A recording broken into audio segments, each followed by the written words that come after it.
Hello बच्चों, आज मैं आप लोगों के लिए लेकर के आया हूँ चिड़िया का दाना। जी हाँ, चिड़िया का दाना एक बहुत ही अच्छी और मज़ेदार लोक कथा है। अब आप लोग सोच रहे होंगे लोक कथा क्या होती है। प्राचीन काल में कहानियों के द्वारा ही लोग अपने बच्चों को विभिन्न देशों और संस्कृतियों का ज्ञान देते थे।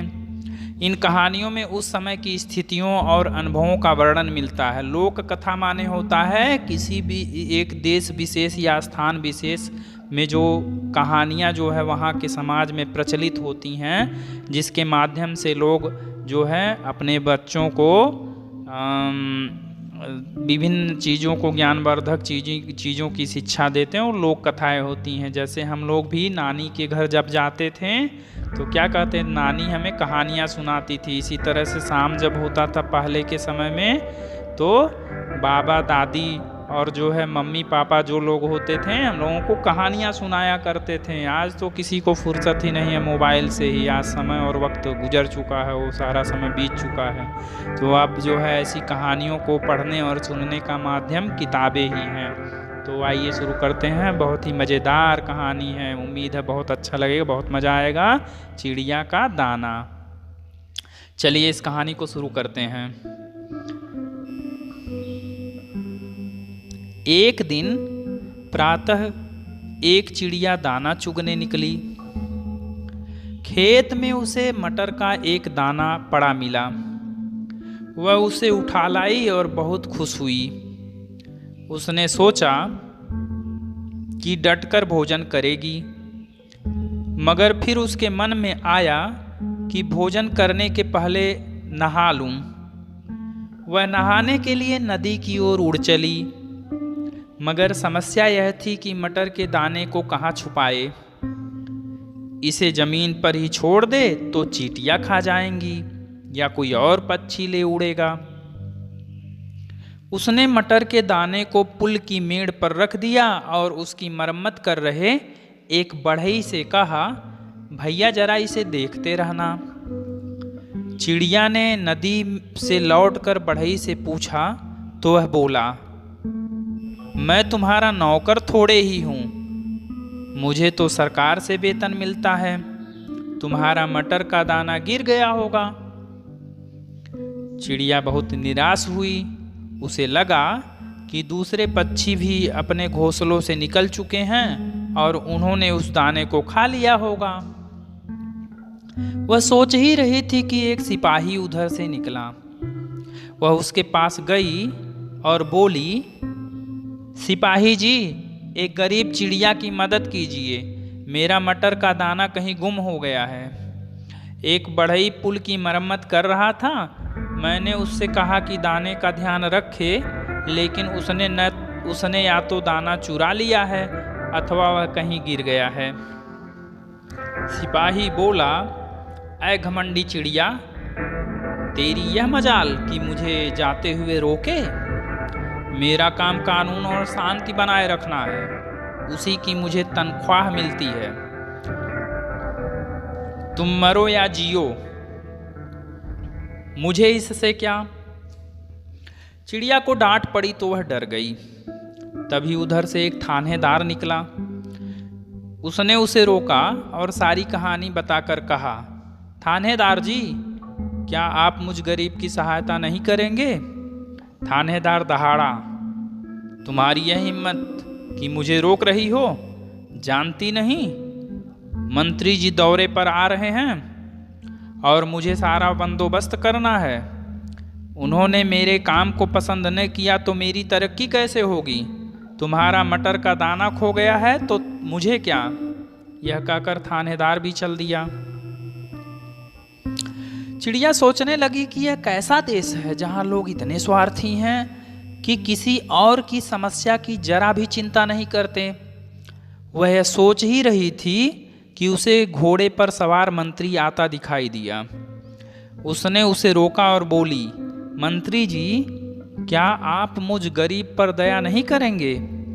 मेरा मटर का दाना गुम हो गया है और इधर से जितने भी सरकारी कर्मचारी निकले वे मेरी सहायता करने से इनकार कर रहे हैं। मंत्री बोला, मैं तुम्हारी सहायता तो करना चाहता हूँ, लेकिन मेरे पास समय नहीं है। राजा इधर आएंगे तो उनका स्वागत मुझे ही करना है। यह कहकर मंत्री भी वहां से खिसक लिया। चिड़िया को इस बात से खुशी हुई कि किसी ने उससे भलमनसाहत से बात तो की। वह सोच ही रही थी कि इतने में स्वयं राजा हाथी पर सवार होकर उधर से निकला। चिड़िया ने उसे रोका और बोली, राजा जी, आप तो इस देश के मालिक हैं, क्या आप मेरी सहायता करेंगे?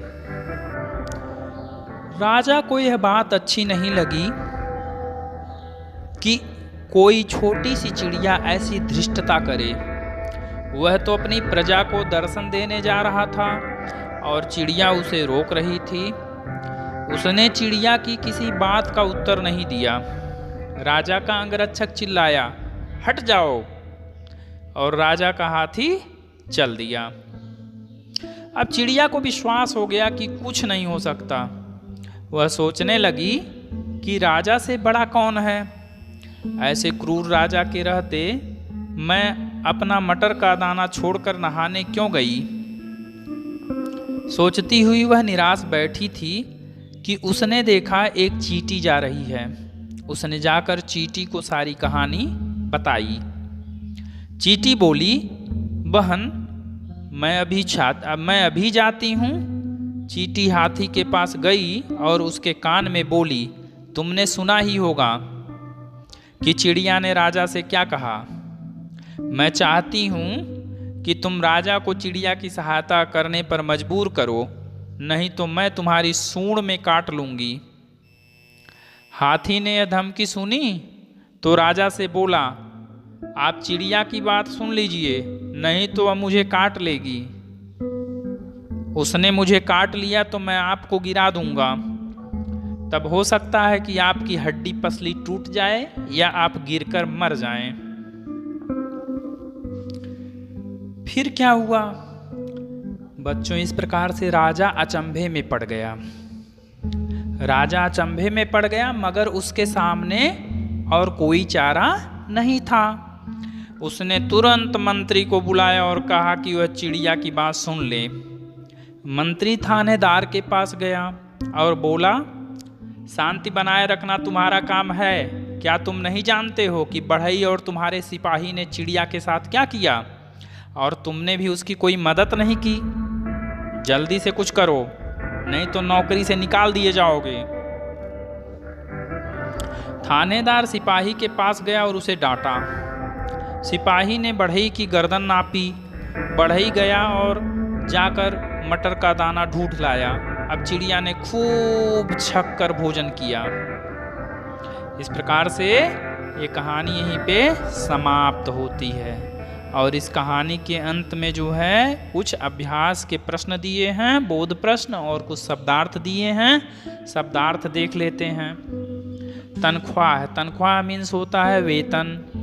अभियुक्त, अभियुक्त माने होता है जिसके ऊपर किसी प्रकार के अपराध का आरोप लगा हो। क्रूर, क्रूर मीन्स होता है निर्दयी। बंदोबस्त, बंदोबस्त माने होता है इंतजाम या व्यवस्था। वायदा, वायदा मीन्स होता है वचन। धृष्टता, धृष्टता मीन्स होता है ढिठाई करना, उद्दंडता करना। और इस पाठ को हम लोगों ने बहुत अच्छी तरह से पढ़ा। बहुत ही मज़ेदार कहानी थी जो है चिड़िया का दाना। एक प्रकार का लोक कथा है। और इससे संबंधित, इस पाठ से संबंधित कुछ बोध प्रश्न दिए गए हैं। आओ देखते हैं बोध प्रश्न क्या है। पहला प्रश्न है, चिड़िया को दाना बढ़ई के पास क्यों छोड़ना पड़ा? दूसरा प्रश्न है, दाना खो जाने के बाद चिड़िया न्याय के लिए किस किस के पास गई? तीसरा प्रश्न है, चिड़िया ने राजा से क्या कहा? और चौथा प्रश्न है, चींटी ने किस प्रकार चिड़िया की मदद की? तो अगर हम लोग ध्यान से कहानी को सुनेंगे और पढ़ेंगे तो ये जो चारों प्रश्न हैं, चारों प्रश्न के उत्तर कहानी में निहित है। अब इन प्रश्नों के उत्तर ढूंढिए और अपनी कॉपी में लिख डालिए। और उम्मीद है कहानी अच्छी लगी होगी, अन्य बच्चों में भी इसको शेयर करिए, जिससे जो है वो वे बच्चे भी इस कहानी का आनंद उठा सकें और वो भी इस कहानी का लाभ उठा सकें। अब मिलते हैं नेक्स्ट वीडियो में। धन्यवाद।